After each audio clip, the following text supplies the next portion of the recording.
Bonjour, bonsoir à toutes et à tous. Bienvenue dans 56 minutes synthèse, le résumé complet de l'actualité de la semaine sur Télésignal. Merci d'être avec nous. Tout de suite, les points marquants de la semaine. Une commission consultative de 10 membres chargée d'identifier la solution la plus crédible pour résoudre la crise préélectorale et faire des recommandations appropriées au chef de l'État.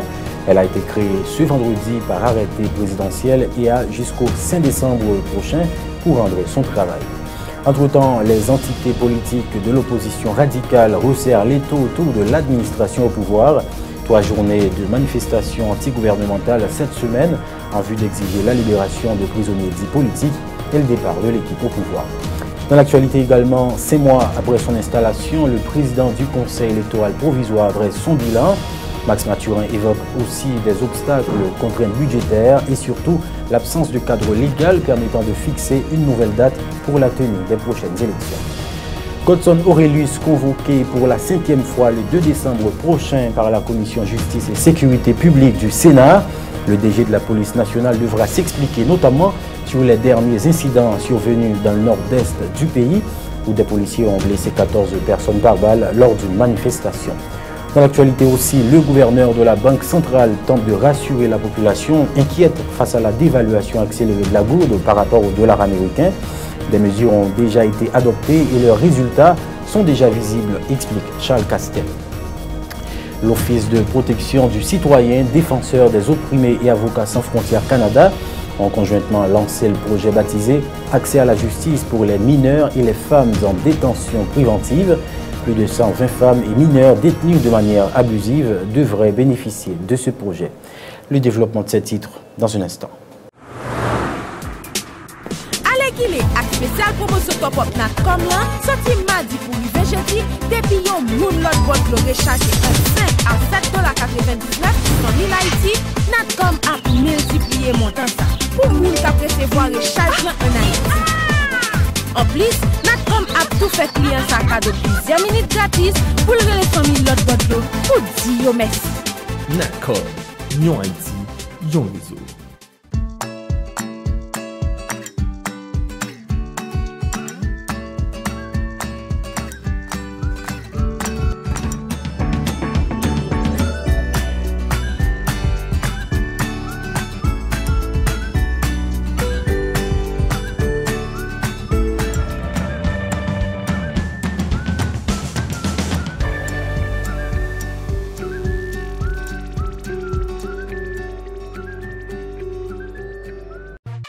Bon lecture avec bonne information, c'est ça qui parle des pays ou avec éducation petit tout. Parents yo, je n'ai pas chez les pour ti moun no gatil gagné. C'est Wanito, une beauté nouvelle la maison mi faut li gagné. C'est livre ça qui bon, c'est la donne qu'on étudie. La maison Henri Deschamps, c'est la gueule qui bon qualité. Dans chaque département bien distributeur autorisé. Original la sous dolgon hologramme bien éclairé. Parents yo, je n'ai pas chez livre pour ti moun yo gatil gagné. Parents yo, s'il veut payer une vente, c'est pour petite nous bonbons d'aimer. Bien gardé oui pour ne pas prendre un faux livre. Original livre Henri Deschamps, gon hologramme sous les cap changer couleur. Sans arrêter. Merci de votre fidélité. Le développement du journal. Comme annoncé en titre, identifier la solution la plus crédible pour résoudre la crise préélectorale et faire des recommandations appropriées au chef de l'État. C'est la tâche que Michel-Joseph Martelly vient de confier aux 10 membres d'une commission consultative chargée de travailler sur les propositions formulées dans le cadre des consultations politiques réalisées entre septembre et novembre dans le souci de résoudre la crise. Des propositions qui divergent sur beaucoup de points, constate le président de la République, mais qui doivent tous être prises en compte. Suivez un extrait de l'adresse à la nation faite vendredi soir par le président Michel-Joseph Martelly. Tout membre gouvernement avec conseiller mieux pour nous identifier gros l'idée qui sorti dans chita attendez ça yo. Ensemble l'idée ça yo nous ca regrouper yo dans 5 catégories. Un premier groupe mandé changer premier ministre là avec quelques ministres dans le gouvernement comme moyen pour débloquer situation. Un autre groupe proposé pour président prendre responsabilité Jean article 136 Constitution mandil dans deuxième lundi mois janvier 2015. Un troisième groupe, demandé pour rebrasser KIPA. Une quatrième tendance, voulait pour mettre sous pied une assemblée constituante pour résoudre le problème constitution une fois pour toutes, parce que vous pensez que la constitution actuelle ça a créé trop de divisions et demandé changement après presque 30 l'année. Il y a un dernier groupe qui recommandait prolonger le mandat parlementaire ou bien encore mettre sous pied un conseil que le gouvernement a dû consulter dans la place parlement, la prend une grosse décision. Mes amis, le pays a divisé. Problème yo en pile, problème yo compliqué. Dans l'esprit, pour nous rassembler plus de monde possible autour de décision que moi-même, moi pas le grain pour me prendre, moi décidé de mettre sous pied une commission consultative avec des personnalités crédibles, honnêtes, que la société a fait confiance. La commission ça pour ramasser tout résultat de consultation pour faire une recommandation pour moi prendre une décision qui est plus bon et qui permet la situation de débloquer tout bon vrai. Moi ba la commission ça 8 jours pour le faire une recommandation ça yo. Je remercie la population pour patience, compréhension avec maturité politique. Je continue à rester ouvert et à l'écoute de tout petit pays. Entre-temps, je continue à demander pour le Parlement voter loi électorale. C'est notre tête ensemble, nous continuons à travailler pour Haïti qui a campé sous deux pieds. Merci un peu. Bon Dieu béni Haïti. Il faut dire que divers secteurs sont représentés au sein de la commission consultative créée par le président de la République pour rendre une synthèse des propositions des différents acteurs de la vie nationale, syndicalistes, historiens, avocats, entrepreneurs et anciens parlementaires des deux sexes ont jusqu'au 5 décembre prochain pour soumettre le résultat de leur travail. Écoutons le ministre de la Communication, Roudier Rivaux, qui donnait lecture de l'arrêté portant sur la création de la commission. La commission consultative est ainsi composée. Monsieur Gérard Goug, Monseigneur Patrick Harris, Monsieur Evans Paul, Pasteur Chavan Jeune, Monsieur Paul Loulou Chéri, Madame Odette Roy-Fonbrun, Monsieur Gabriel Fortuné, Monsieur Réginald Boulos, Monsieur Rony Mondestin, Monsieur Charles Suffra, Monseigneur Auger Beauvoir. Article 3. La commission consultative présentera son rapport dans un délai de 8 jours à partir de la publication du présent arrêté. Article 4. L'État, à travers le secrétariat général de la présidence, met à la disposition de la commission consultative les moyens humains, matériels et logistiques nécessaires à l'accomplissement de son mandat. Entre-temps, la table de concertation socio-politique regroupant les entités les plus radicales de l'opposition accentue la pression de la rue sur le gouvernement. 3 jours de manifestations antigouvernementales cette semaine, dont 2 journées consécutives, soit vendredi et samedi. Les objectifs ne varient pas, la libération de prisonniers dits politiques et le départ de l'équipe au pouvoir. Ce vendredi, les protestataires qui prévoyaient de faire 7 tours du Palais national n'y sont pas parvenus. Ils ont été empêchés par un important dispositif sécurité des agents du CIMO et de l'UDMO dans les parages du Champ de Mars. De quoi soulever la colère des manifestants qui ont érigé des barricades de pneus enflammés au niveau des rues des casernes et de la Réunion. Reportage du Kenton Lazare, Yvon Seïd et François Samus David.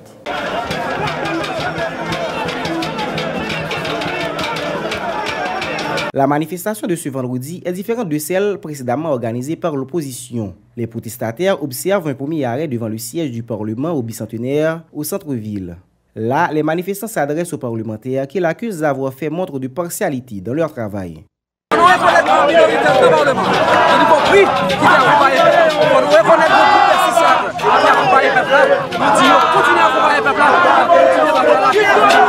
Laissant le palais législatif, les manifestants mettent le cap vers la primature.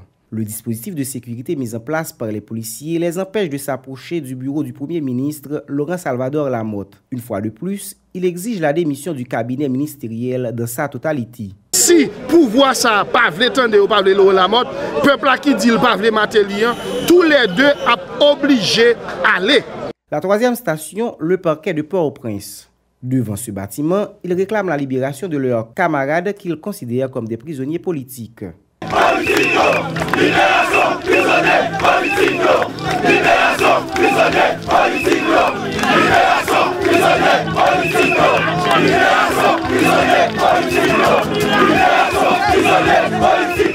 La dernière escale de la manifestation se fait aux abords du Palais national. À quelques mètres de l'ancien local de la DGI, un imposant dispositif de sécurité empêche aux protestataires d'aboutir au palais présidentiel.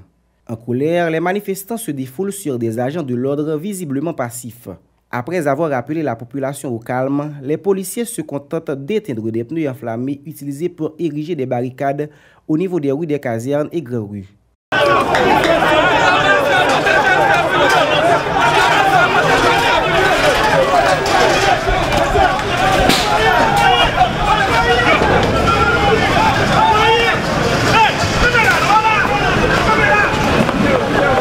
C'est comme ça manifestation écrasée sans responsable opposition yo pas atteint l'objectif final yo qui était arrivé devant palais national pour aller délivrer un message par président Mateli. Faut que nous dit manifestation ont gagné des branches. Yon sorti Bel-Air, yon l'autre devant l'église Saint-Jean-Bosco. Des branches contrées devant Perpétuel sous Bel-Air. Après ça, manifestation ont prend direction sous Lino, Corridor Bastia et puis sans fil. Parallèlement, une manifestation pro-gouvernementale a été réalisée vendredi dans la ville des Gonaïves à l'initiative du parti politique Haïti en Action AAA, de l'actuel conseiller spécial du chef de l'État, l'ancien sénateur Yuri Latortue. Les supporters du pouvoir en place entendaient ainsi exiger des sénateurs, en particulier ceux du groupe des 6, le vote des amendements à la loi électorale en vue de dénouer la crise préélectorale.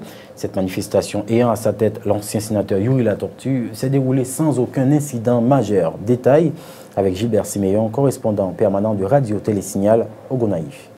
Yo te sillonné diverses rues dans la cité indépendance, en bas, sécurité, agent, UDMO, dans le commissariat Gonaïves Black, qui ont même été mobilisés pour que yo soient capables de sécuriser manifestants qui ont même demandé pour capable de faire dans le pays d'Haïti et yo t'a coré pour voir les chefs d'infanterie avec M. Laurent Lamotte, dit qui fait un bon travail. Jusqu'à présent, il n'y a pas reproché le rien. Il dit que l'équipe en plaçant a bien géré le pays. Manifestation, ça a été réuni plusieurs milliers de monde qui ont même descendu dans la rue pour que ils étaient capables de faire diverses revendications. Manifestation, ça a joint appui plusieurs autres organisation qui là a milité au niveau de la ville naïve, mais je crois que à partir de cela, le loi, le président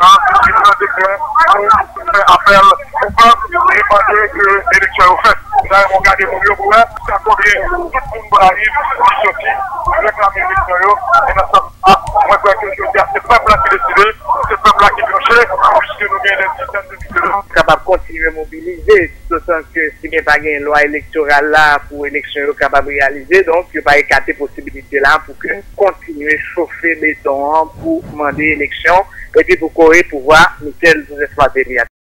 Dans l'actualité également, sachez que le président du Conseil électoral provisoire a tenu mercredi sa première conférence de presse 5 mois après son installation à la tête de l'institution électorale. L'occasion pour Max Mathurin de dresser le bilan des différentes réalisations de l'organisme électoral pour la période allant de juillet 2014 à date sur les plans administratifs et institutionnels. Max Mathurin a par ailleurs annoncé que le Conseil électoral provisoire se chargera de la logistique et de la sécurité dans 3 départements dans le cadre des prochaines élections. Il a en outre évoqué les défis auxquels fait face le CEP, dont des contraintes budgétaires et l'absence de cadre légal permettant de fixer une nouvelle date pour la tenue des prochaines élections. Le président du CEP, Max Mathurin, au micro de Ephésien Mathieu. C'est pris en charge de la logistique et de la sécurité dans certains départements. Nous connaissons depuis l'année 2004 et CEP n'a pas jamais occupé de logistique, il n'a pas jamais occupé de sécurité. Alors, puisque le ministre a gagné pour le retrait qu'a fait le ministère dans le pays d'Haïti, eh bien, pour commencer ce processus-là, eh bien, nous avons commencé par 3 départements, côté que nous allons commencer nous-mêmes prendre charge de la logistique et de la sécurité. Ça n'y a encore comme défi, c'est l'absence d'un cadre légal actualisé. C'est-à-dire, jusqu'à présent, loi qui est au niveau du Sénat, l'hypocofine, amendement adopté, de telle sorte que pour nous capables des outils légaux là maintenant et qui actualisés, qui permettent de nous faire élection dans de bonnes conditions. Parce que avant tout, il faut nous gagner un cadre légal là pour nous capables de faire élection, pour nous capables de fixer une date pour nous faire élection.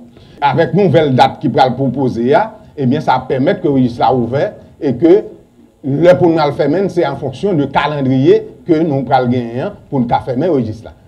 Et en guise de perspective, le président du CEP a annoncé entre autres la réactivation des commissions techniques spécialisées aux opérations électorales, le lancement du site web du Conseil électoral ainsi que la table de discussion sur le processus électoral.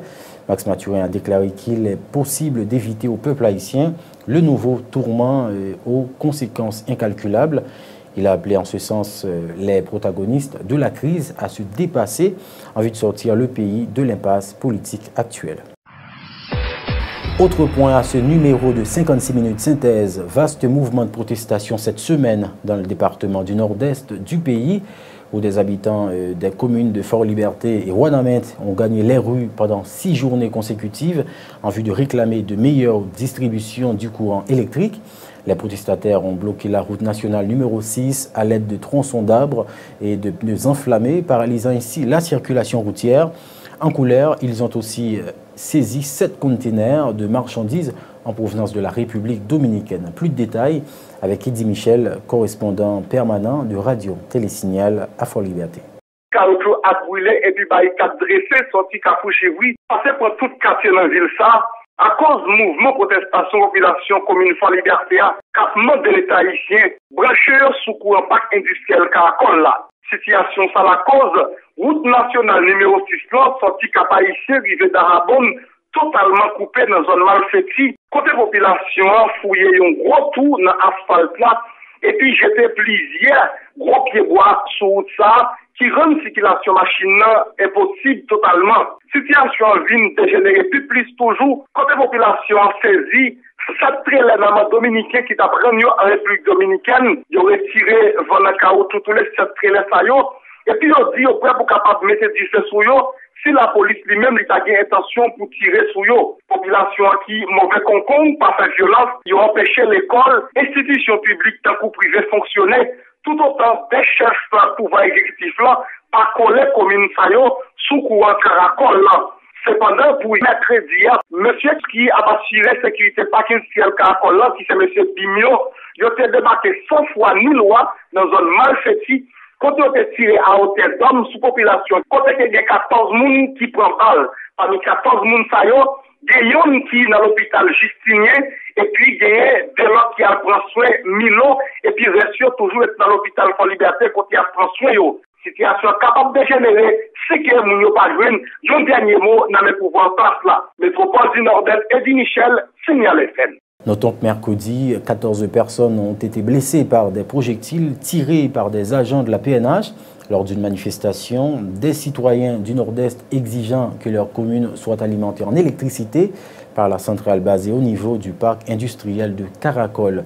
Les blessés, dont certains se trouvaient dans un état grave, ont été transportés à l'hôpital Justinien de Cap-Haïtien. Et justement, dans le cadre de ce dossier, il faut dire qu'une rencontre de haut niveau a eu lieu jeudi à la primature entre des membres du Conseil supérieur de la police nationale d'Haïti, du député de Fort-Liberté, du directeur général de l'administration des douanes, du directeur général de l'électricité d'Haïti, le ministre de l'Intérieur, Réginald Delva, qui s'est exprimé à l'issue de cette rencontre, a annoncé en outre l'ouverture d'une enquête en vue de déterminer les causes à l'origine des blessés par balle à Fort-Liberté. Réginald Delva au micro d'Esaü César et de Wendy Henry. Le Premier ministre a passé instruction formelle pour que gagne toutes des enquêtes qui ouvertes pour pas gagner rien qui négligé dans sa crivé et pour garder effectivement moun qui prend balle, quand pile moun qui était à l'hôpital et fort heureusement pas gagner aucune perte et en vie humaine qui enregistrée. Moi personnellement moi instruit délégué départemental et nord-est là pour prendre toute disposition pour lui et garder tout le monde qui est victime, prendre contact avec eux, prendre contact avec la famille pour nous connaître dans quelles circonstances que yo victime, travail collé avec la police là. Nous passer instruction tout bail et agents exécutifs intérimaires yo, magistrats yo, maires yo pour yo capable tout bon côté par yo garder dans l'hôpital yo, essayer recenser au maximum pour que pas gain rien qui négligé par rapport à monde qui est victime et par balle particulièrement. Et moi, j'ai eu chance de parler avec le directeur médical, l'hôpital et Justinien et de Cap-Haïtien. Je suis capable de dire qu'il va nous des éléments d'information par rapport à monde qui prend balle. Donc, il y a une enquête qui l'ouvre pour nous connaître dans quelles circonstances et monde qui prend balle. Il y a des gens qui prend balle et selon les médecins qui pas même vérité et l'hôpital là pour soigner qui est capable de bailler des éléments d'information pour nous connaître dans quelles conditions que Mounzayo est victime. Le député de Fort-Liberté, Bill Gokoula, intervenant au cours de la conférence à la primature, a appelé les habitants de Fort-Liberté et de Ouanamet à garder leur calme et leur sérénité dans le cadre de leur mouvement de protestation. Autre point de l'actualité, la commission justice et sécurité du Sénat a acheminé une nouvelle correspondance au directeur général de la police nationale, Godson Aurelius, fixant au 2 décembre prochain la séance de convocation du DG de la PNH. Godson Aurelius devra répondre, entre autres, des accusations portées contre des agents de l'ordre dans le département du Nord-Est, soupçonnés d'avoir ouvert le feu sur des manifestants réclamant du courant électrique, faisant 14 blessés. M. Aurelius présentera également aux membres de la commission sénatoriale son plan de sécurité nationale pour la période de fin d'année. Écoutons à ce sujet le président de la commission justice et sécurité du Grand Corps, le sénateur Pierre Francky Exeus. Effectivement, nous relançons l'autre convocation à directeur général PNH là pour mardi 2 décembre aux environs de 1h. Pour qui ça parce que à 11h, il y a une commission éducation qui travaille. Donc, commission justice là, pareil pour nous recevoir directeur général PNH là, mardi 2 décembre à 1h parce que nous avons insécurité à chaque jour la vallée terre et un incident grave qui se passe dans le Nord-Est, quand les collègues sénateur Jean-Baptiste Bien-Aimé, et d'après toute information qu'il y a 14 personnes qui sont blessés par balle pendant qu'ils ont manifesté, il y a demandé courant dans la zone. Et ils ont même identifié qu'il y a des agents BIM qui ont tiré sur Mounzayo. Et mon collègue sénateur Jean-Baptiste Bien-Aimé a des images par rapport à ce qui est passé. Et problème d'insécurité à Jean Zodil là, problème grade dans la police là.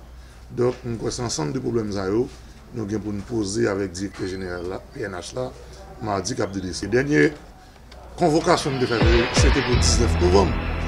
Donc, il était posé problème maladie. On ne pas croire que DG est encore malade, puisque DG est dans toute activité. Donc, si DG a un souci pour qu'il permette à ce que dans fin décembre, la population ait un résultat pour une sécurité, on croit que, encore une fois, M. Godson a répondu à la convocation de la commission de justice là. Rappelons que cette séance initialement prévue au 28 octobre dernier est déjà reportée à 3 reprises.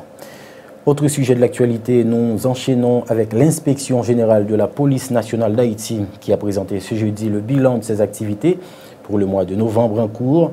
4 policiers sont révoqués, 3 sont placés en isolement, 57 enquêtes sont ouvertes et 78 dossiers sont traités, a indiqué le porte-parole de l'IGPNH, le commissaire divisionnaire Marc Wilkens-Jean, qui a renouvelé la détermination de l'inspection générale à œuvrer en vue de garantir une meilleure image à l'institution policière. Le commissaire divisionnaire Marc Wilkens-Jean au micro de Florence Lisné et Maxo Joseph. Bilan pour le mois de novembre 2014 là, il reparti comme ça. Pour ce qui est des isolements, donc c'est les 3 personnes seulement qui sont passés en isolement pendant la période. Donc il y a 2, c'est pour des dossiers de corruption dans la prison civile Roi des Bouquets. L'autre là, ce n'est pas parce qu'il a gagné une infraction à en parler que lui-même était commis, mais c'est un policier qui a été convoqué à l'inspection générale. Donc vexé par rapport à plainte que mon antépoté a, donc M. Tonti Jean menaçant. Donc, et pour le faire tête mal, donc à ce moment-là, nous sommes obligés de quitter monsieur ici là pendant 2 jours, donc pour être capable de calmer et parler avec. Donc, nombre d'enquêtes qui est ouvert pour moi, c'est 57. Recommandation de renvoi que l'inspection générale fait pour moi, c'est 11. La recommandation de renvoi qui est approuvée par le DGPNH, c'est 4. Et ministre, pour moi, ça, il faut qu'on voie nous, donc, en fait, dossier qui achemine Bali pour ce qui est des décisions de renvoi. Donc, pour moi, ça, les décisions de renvoi n'ont pas été encore approuvé par le ministre de la Justice. Donc, graphe évolutif de dossier traité, sorti de janvier à novembre 2014. Donc, nous avons regardé le graphe là. Donc, nous avons regardé pic qui piro à la noix, en fait, noix tenue pendant le mois ça, c'est le mois de novembre 78. Donc, pic qui était plus bas là, c'était 28 dans le mois de janvier. Donc, sorti mois de septembre jusqu'à mois de novembre, nous avons remarqué c'est graduellement que l'ensemble des dossiers au niveau de l'inspection générale, donc, vraiment a prend des proportions considérables parce qu'on a la fin de l'année et l'IGC lui-même était fixé des objectifs pour tout enquêteur qui atteint à ce qui a trait au traitement des dossiers. Donc c'est ça qui expliquait que PIC là lui-même l'a monté au fur et à mesure qu'on a avancé vers la fin de l'année. Toujours dans l'actualité, sachez que la Chambre de commerce haïtiano-canadienne et d'autres partenaires, dont la SONAPI, ont organisé un déjeuner causerie avec des responsables de la police nationale et de la UNPOL autour de la thématique de la sécurité. Mercredi dernier à Pétionville, l'occasion pour les initiateurs de cette rencontre d'exprimer leurs préoccupations face au climat sécuritaire incertain qui prévaut dans le pays. La CCHC se dit inquiète quant aux manifestations récurrentes, sources d'instabilité qui se tiennent en Haïti ces derniers temps. La présidente de la Chambre de commerce haïtiano-canadienne, Nathalie Laroche, qui s'est dit satisfaite des échanges avec les responsables de la PNH et de la UNPOL, a rappelé qu'à défaut d'un climat sécuritaire stable, les relations entre Haïti et le Canada sur le plan des affaires se révéleront infructueuses. Ces déclarations au micro de Fridjin, Vanessa Dolciné et Yvon Seyidi. C'est un petit déjeuner causerie que la Chambre de commerce et d'industrie haïtiano-canadienne organisé en partenariat avec la SONAPI, qui est notre partenaire officiel, avec le support de nombreux sponsors aussi, dont la Comme il faut, dont aussi l'Ucalza et l'ambassade du Canada, qui permettent nous que nous venions chita avec le secteur privé pour nous parler de sujets ça qui tellement intéressé le secteur privé et qui c'est essence même de toute notion de développement que nous avons parlé là. Clair que nous avons préoccupation parce que nous-mêmes au niveau de Chambre de commerce et d'industrie haïtiano-canadienne, mandat nous c'est de développer les relations binationales. Et nous pas qu'à parler de développement binational des affaires si nous pas un élément qui est essentiel qui c'est la sécurité. Et sécurité est d'autant plus important que nous dans un contexte politique particulier, que nous avons des interrogations, que nous avons quelques manifestations dans la rue. Donc nous poser questions et nous voulons adresser questions très claires pour nous savoir qui ça fait dans le domaine et qui gens que investisseurs yo ka rassurer et que nous ka continuer à parler de développement économique. De son côté, l'inspecteur général de la direction centrale de la police judiciaire, Normil Rameau, a fait ressortir le rôle de la sécurité, garant de l'investissement et du développement économique. Il a assuré les investisseurs que la police haïtienne continuera d'œuvrer en faveur d'un climat sécuritaire stable dans le pays. Le commissaire de la UNPOL, Serge Thériault, a pour sa part évoqué le soutien de la police des Nations Unies à la PNH sur les plans opérationnels et institutionnels, en vue de mieux servir la population haïtienne et du coup rassurer tout étranger désireux d'investir dans le pays.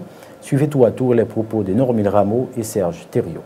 L'institution est déterminée pour sécuriser tout le monde dans le pays et pas gagner investissement, pas de développement économique, si pas de sécurité. Et la police nationale là, est consciente de tâches, de missions, et l'a fait conjuguer ensemble les deux verbes prévenir et conjuguer, et prévenir et réprimer, et c'est ça d'expliquer présence nous matin. Les initiatives qui sont faites au niveau de la UNPOL et le support au niveau de l'augmentation des effectifs de la PNH, puis un encadrement efficace et, pour l'ensemble de ces policiers. Alors, avec l'augmentation présente de la PNH, on a plus de présence sur le terrain, on le voit dans les régions.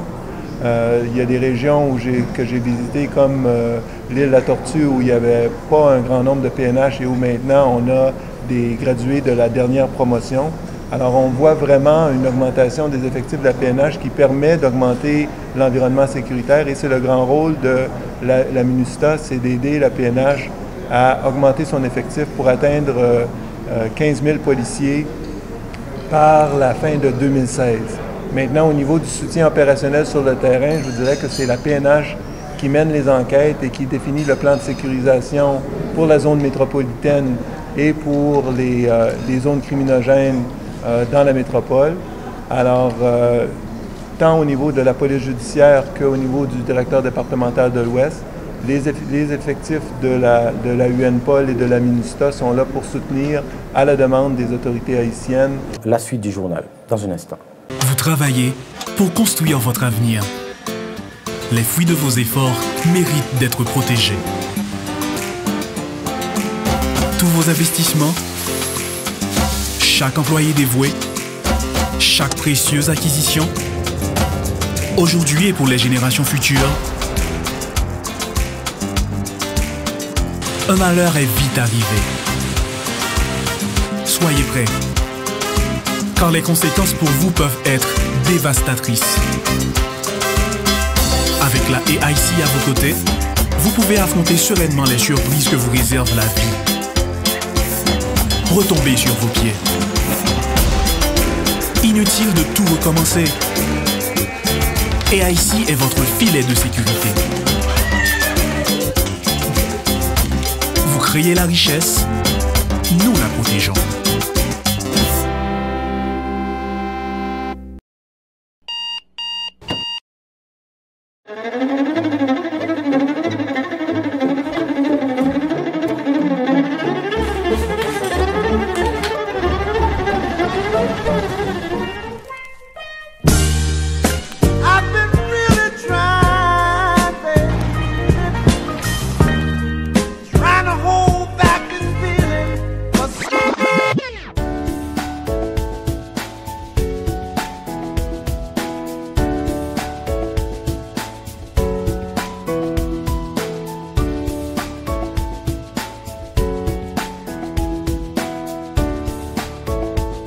Démaquillant, lotion après rasage et lotion rafraîchissante. Limacol. La fraîcheur de la brise dans une bouteille. Limacol est un produit de la Disprofar en vente dans tous les supermarchés et les pharmacies. Oh, Bicha, moi à peine à préparer manger au pire mère. Comme ou toujours servi avec tablette ça yo toujours. Alors, m'en goûter vous ouais. Oui! Manger à salé comme mais tablette Criolito. Si ce qu'on inventé avec l'autre tablette cap salé manger ou connaît déjà, Criolito a qualité supérieure parce que c'est celle tablette qui passe à les manger ou peut-être qui fait à gros ingrédients naturels, tant que l'ail, oignon, céleri qui remplace forcelle ou l'autre gain. Et puis en plus il y a bon goût pour le pays. Kounia, c'est coupé d'ouest. Puis bon goût, moins sel. Criolito, c'est celle tablette qui va manger au bon goût pour le pays. Dans votre machin, tout grossiste li au mandé. C'est li toute cuisine, elle choisit pour faire manger. C'est li celle qui fait manger. C'est coupé d'ouest.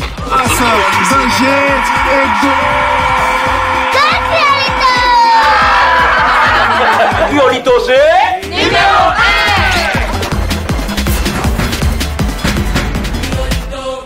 Merci de votre fidélité. De retour à l'actualité, la Banque de la République d'Haïti informe avoir pris des mesures en vue de stabiliser la gourde par rapport au dollar américain. Le gouverneur de la BRH annonce avoir vendu environ 35 millions de dollars aux banques haïtiennes. Des actions qui commencent à donner de bons résultats, se réjouit Charles Castel. En témoigne le taux affiché par les banques haïtiennes ce vendredi, soit autour de 47 gouttes pour un dollar américain comparatif à jeudi où le dollar se vendait à 47,15.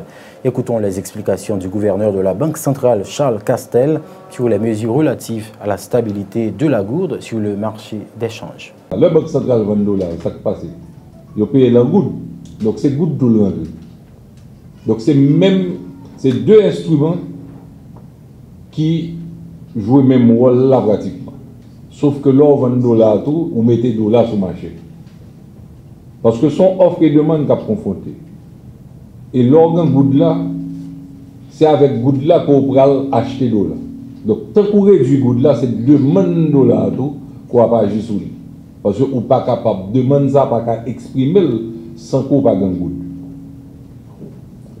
Donc nous vendons déjà 35 millions de dollars. Nous devons demander si 35 millions de dollars en pile.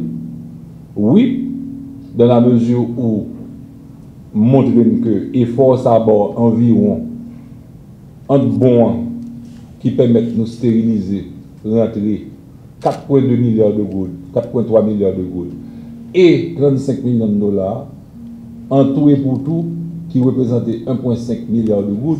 L'offre totale là ou rentrer 5,8 milliards de gouttes. Et n'après que commencer par les résultats, parce que depuis hier, on a regardé que TOAC c'est commencé à arriver à 47, 15, etc. Ou après que TOAC, jeudi, toute banque censée afficher à la vente à environ 47, autour de 47 gouttes. Et Banque centrale a moyen pour le faire.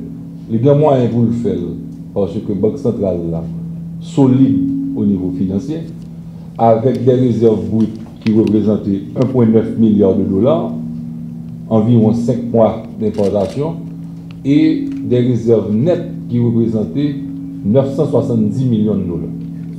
D'autre part, le gouverneur de la Banque centrale, Charles Castel, dit constater une tendance tournée vers l'achat du dollar par rapport à la dévaluation de la gourde. Charles Castel appelle la population au calme. Il a présenté des avantages sur la gourde visant à encourager à l'équilibre entre le dollar et la monnaie locale.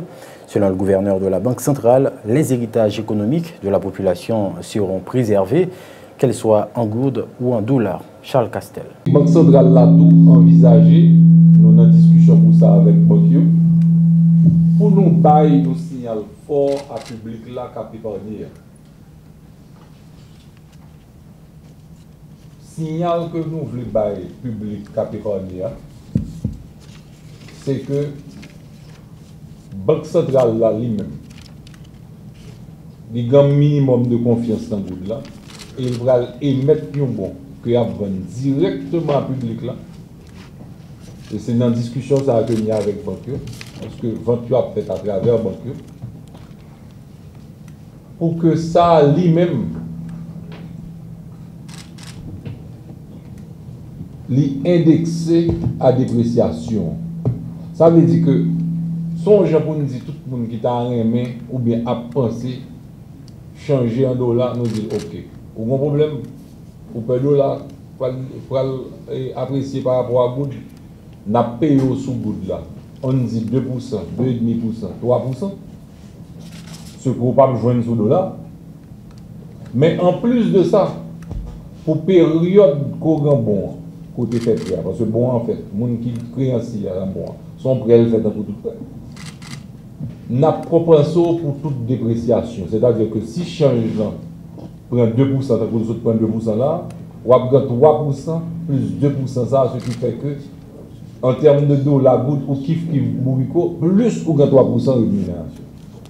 Songez pour que nous calmions le public là, pour que le public là comprenne que l'instrument goutte yoto, il est capable d'attrayer et pouvoir d'achat épargne capable tout aussi bien préservé en goutte ou en dollar dans l'économie.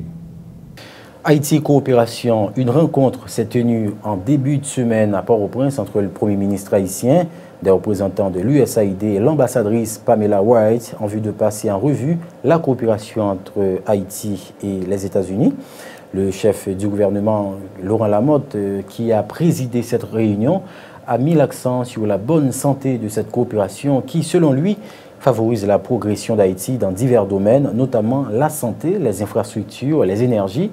Laurent Salvador Lamotte au micro d'Esaü César. Je voulais remercier la coopération américaine, USAID, pour l'excellente collaboration que nous gagnons entre Haïti et les États-Unis. Et excellente relation qui existait entre deux pays.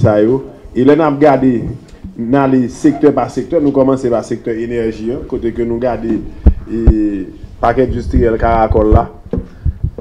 Et nous regardons toute expansion que la compagnie qui est Enrica, qui lui-même, c'est lui-même qui a fait courant dans la zone, expansion que l'a fait dans différentes régions. Donc nous discutons de défis. Et défis, c'est que ils ont installé dans plusieurs communes, ils ont installé dans 5 communes, ils ont environ 7000 abonnés. Et certaines communes, taux de recouvrement est acceptable, certaines autres communes, les moins acceptables. Donc là, on a parlé de venir avec un modèle qui est soutenable pour le long terme, et c'est ça que nous avons discuté, qui est pour nous faire un modèle là soutenable pour Enrica dans le nord-est. Et nous parlons tout de l'expansion dans Fort Liberté avec Wanamet, avec USAID.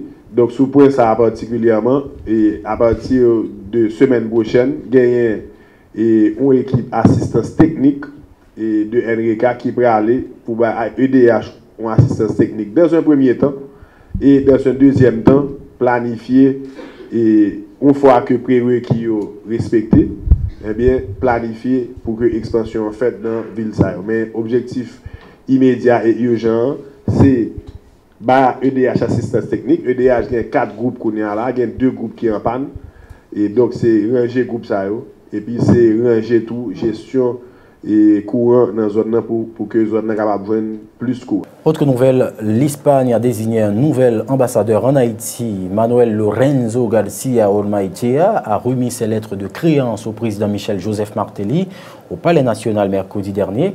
À l'occasion, le diplomate a renouvelé l'engagement de l'Espagne à poursuivre son accompagnement au président Martelly dans ses efforts visant à améliorer les conditions de vie de la population haïtienne.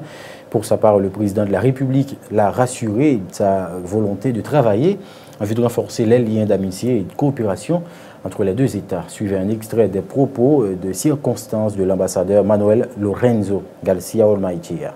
Et on a constaté les excellentes relations bilatérales et aussi l'ampleur de notre coopération.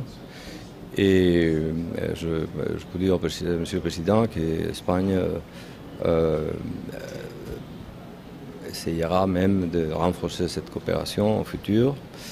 Et je lui ai assuré de notre amitié, de l'appui que nous avons toujours eu et que nous aurons toujours pour Haïti. Il y a surtout, je dirais, l'eau, l'éducation,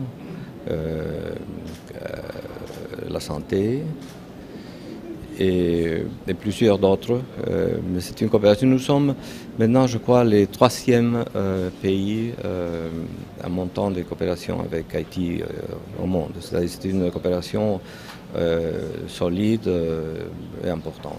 Dans l'actualité également, l'Office de protection du citoyen et de la citoyenneté, de concert avec l'organisation Défenseurs des opprimés et l'ONG Avocats sans frontières Canada, a lancé conjointement le projet baptisé Accès à la justice pour les mineurs et les femmes en détention préventive, une initiative conjointe qui s'étend sur une durée de 10 mois et qui est financée par le ministère québécois des Relations internationales et de la francophonie à hauteur de 3 000 $ canadiens. Ce projet témoigne de l'engagement de l'Office protection du citoyen envers les mineurs et les femmes en détention préventive prolongée. Il vise à garantir à cette catégorie de détenus le droit à un procès équitable, se félicite la protectrice du citoyen Florence Elie. Ces propos sont recueillis par Fridjine Vanessa Dolciné et Ephésien Mathieu. Si moun qui en prison, yo femme dou, là m'te fait rentrer dans OPC, m'te honte par les timoun en prison. Kounya m'pa honte encore. Matin, m'te avec timoun yo dans prison, c'est des timoun qui au moins mangé 2 fois par jour. c'est des petits gens que OPC aide faire sport chaque jour. C'est des petits gens qui allent à l'école chaque jour. Je ne pas dire que sont l'école UP, mais sont l'école et les petits gens ont passé l'examen 9e année fondamentale et ils ont réussi. Donc, les petits gens ont fait un loisir. OPC pour la télévision pour eux. C'est dans chaque cellule où un grand téléviseur. Donc, moi, je garantis que OPC est chaque jour OPC occupé question libération Timoun. OPC engagé jusqu'au cou dans question Timoun, que ce soit Timoun dans les rues, mais nous-mêmes, il faut que nous disions que nous spécialisons en pénitentiaire. Droit Timoun, quand on est adulte, il a un droit à un procès équitable. Donc nous-mêmes, question détention préventive là, et l'y appliquer à Timoun tout. Vous connaissez que tu as des Timoun qui ont passé 4, 5, 6 ans en prison. Qu'on y a parole détention préventive là, OPC colmaté. Chaque semaine, nous avons des Timoun que nous avons libéré, ce qui ne se faisait pas avant. Nous faisons pile en pile formation avec acteurs judiciaires. Parce que vous connaissez une loi 61 qui dit que normalement, Timoun pas fait pour en prison. Mais comme Pisalé, il n'y a aucun béo en prison, mais nous-mêmes, nous travaillons chaque jour pour que les gens qui ont jugé Timoun, les gens qui ont fait juge instruction pour Timoun, les gens qui n'ont pas capable de recevoir Timoun, pour qu'ils connaissent qu'ils ne sont pas capables de recevoir Timoun n'importe qui gens. Plus de 120 femmes et mineurs détenus de manière abusive auront accès au service de représentation juridique, explique pour sa part Pauline Lecarpentier, représentante de Avocats sans frontières Canada, ajoutant qu'environ 30 personnes, dont des magistrats et des juges, seront formés sur les questions relatives au traitement de dossiers de détention préventive prolongée des femmes et des mineurs. Les propos de Pauline Lecarpentier recueillis par Fridjine Vanessa Dolciné et Ephésien Mathieu. Il s'agit en fait de prolonger le travail de l'OPC en matière de détention préventive en mettant à disposition les services d'assistance juridique appelés à porter les cas de femmes et de mineurs détenus sans jugement devant les tribunaux. Pour cela, Avocats sans frontières se propose de mettre en lien l'OPC avec une organisation locale, Défenseurs des opprimés, DOP, tout en coordonnant des activités destinées à renforcer les capacités des organisations partenaires et des différents intervenants. Dans ce cadre, plusieurs formations, dont la première se déroulera la semaine prochaine dans les locaux de l'OPC, seront réalisées avec des experts autant internationaux que nationaux. Des outils seront conçus, notamment le guide de bonne pratique déjà évoqué par Madame Elie, qui permettra en fait de poursuivre le travail après les formations. Parallèlement, des activités de sensibilisation des communautés et de plaidoyer auprès des autorités haïtiennes seront réalisées dans le cadre de ce triple partenariat. Finalement, à la fin du projet, il est prévu que plus de 120 mineurs et femmes ou femmes en détention préventive prolongée auront eu accès au service d'un avocat. Également, 30 actrices et acteurs de la justice, incluant des avocats, magistrats et juges, étudiants, membres d'organisations de la société civile, autorités policières et membres du système pénitentiaire, auront renforcé leurs connaissances sur des thèmes juridiques et judiciaires liés à la prise en charge des dossiers de détention préventive prolongée de mineurs et de femmes. Enfin, près de 100 personnes provenant de diverses communautés de Port-au-Prince auront été outillées en matière de plaidoyer efficace. Il faut dire que Avocats sans frontières Canada est une organisation non gouvernementale de coopération internationale dont la mission est de défendre les droits humains des personnes les plus vulnérables. Elle travaille en collaboration avec l'Office de protection du citoyen en Haïti depuis 2002. Autre point à cette édition, célébration ce mardi de la Journée mondiale de la lutte contre les violences faites aux femmes. L'occasion pour la chargée de programme de lutte contre la violence au sein de Solidarité Femmes Haïtiennes, SOFA, Olga Benoît, de plaider en faveur de l'élaboration et l'adoption de politiques globales sur la violence faite aux femmes. Madame Benoît appelle en outre le ministère à la condition féminine à mettre en valeur un agenda permettant d'évaluer des plans de réponse face à des cas de violence dont sont couramment victimes les femmes. Olga Benoît. Dans l'occasion 25 novembre année ça, nous continuons de lever voix nous bien haut pour nous revendiquer élaboration et adoption d'une politique globale qui considère tout facteur qui marandé à problème violence sous forme active. Seule façon pour l'État réaliser de programmes qui baillent réponse concrète à besoin femmes qui victimes violence spécifiques. Mettez bon gens service au niveau de la santé, la police, la justice, sensibiliser, former membres personnels qui ont responsabilité pour bailler famille service ça yo. Rendre concret disposition qui dans plan national lutte contre violence sous femme MCFDF là, compléter et puis mettre dans un agenda qui permettre nous de bon genre évaluation sous application plan ça yo pour suspendre rete dans tiroir. Pour ministère conditions femmes ak droit femme prend responsabilité pour assurer que gen ressources dans budget national là qui permettre nous mettre sous pied bon gens et structure service santé police justice ak l'autre pour femmes actifiées qui subissent ak violence et puis appuyer organisation qui accompagner victimes violence spécifiques yo. La coordonnatrice générale de Solidarité Femmes Haïtiennes, SOFA, Marie-France Joachim, a constaté que la célébration de cette journée est faite dans une conjoncture sociopolitique particulièrement controversée en Haïti. Dans sa lecture de la situation politique actuelle, Marie-France Joachim indique que la non-tenue d'élections dans le pays durant les mois derniers témoigne de la mauvaise volonté du président de la République. La militante féministe a par ailleurs déploré que l'appareil judiciaire haïtien soit tant décrit. Lancement officiel ce mardi à Pétionville du programme de certification des écoles amies de l'hygiène par le ministère de l'Éducation nationale, de concert avec d'autres partenaires tels l'UNICEF, la DINEPA, l'UNESCO, le MSPP. Une initiative conjointe qui vise à sensibiliser les directeurs d'école sur la nécessité d'assainir leurs institutions scolaires. Prenant la parole à l'occasion, le ministre Nesmi Maniga a rappelé que des 12 mesures adoptées par le MENF, la 11e traite de la santé scolaire. Le titulaire du MENF se prononce en faveur d'une révolution sanitaire dans toutes les écoles du pays.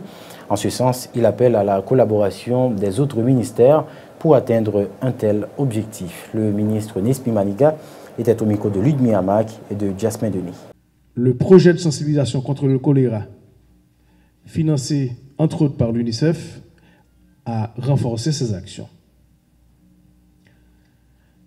Contrairement à ce que croit le grand public, les grands progrès en matière de santé dans le monde sont beaucoup moins le fruit des découvertes biomédicales ou de l'action directe clinique que de l'amélioration des conditions de vie des populations.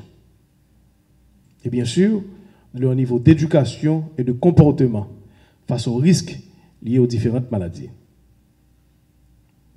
Si nous voulons donc éradiquer, ou du moins contenir le choléra, les parasitoses et les autres maladies diarrhéiques et hydrofécales, nous devons commencer par réaliser nous aussi notre révolution hygiénique. On a entendu tout à l'heure des chiffres catastrophiques, alarmants, avec 25% de nos écoles disposant d'eau potable, avec une toilette pour 128 enfants. Ceci est extrêmement grave et nous interpelle tous. Parlons éducation toujours. Plus de 4 semaines après le lancement de la formation à Jacmel à l'intention de 63 directeurs de lycées des départements de l'Ouest et du Sud-Est, c'est le tour d'Henry dans l'Artibonite ce jeudi 27 novembre d'héberger 52 chefs d'établissements scolaires publics du Nord-Est, du Centre et de l'Artibonite pour une deuxième session de formation initiée par le ministère de l'Éducation nationale et de la formation professionnelle. Cette initiative vise à permettre à ces professionnels de l'éducation de remplir efficacement leurs fonctions de gestionnaire de lycée, appelés à devenir des centres de formation dispensant une éducation de qualité. Suivez ce reportage de Miché Depayen et de Jasmin Denis. Ils sont 52 directeurs et directrices de lycées des départements géographiques du Centre, du Nord-Ouest et de l'Artibonite à être hébergés depuis le jeudi 27 novembre à l'hôtel Le Village d'Henry dans l'Artibonite en vue de recevoir une formation de 9 semaines, soit un total de 376 heures de cours comportant 15 modules.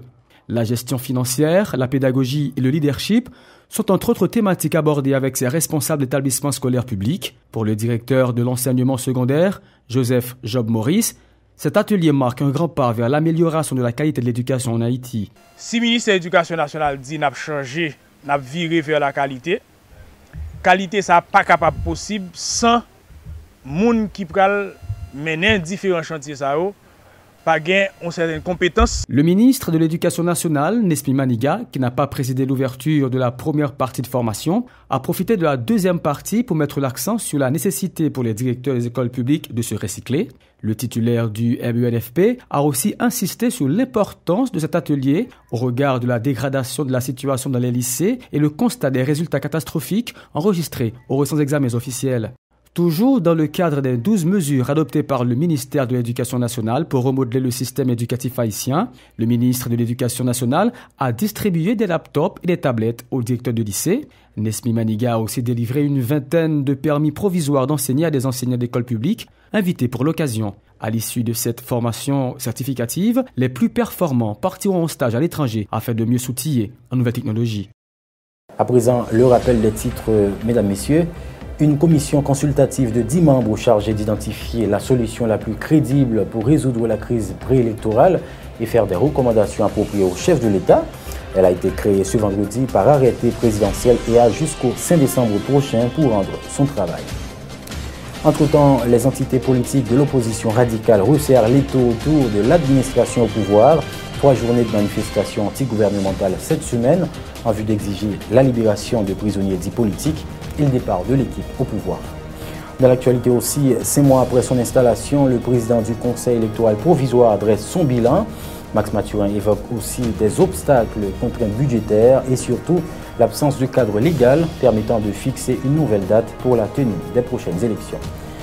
Godson Aurelius convoqué pour la 5e fois le 2 décembre prochain par la Commission Justice et Sécurité publique du Sénat.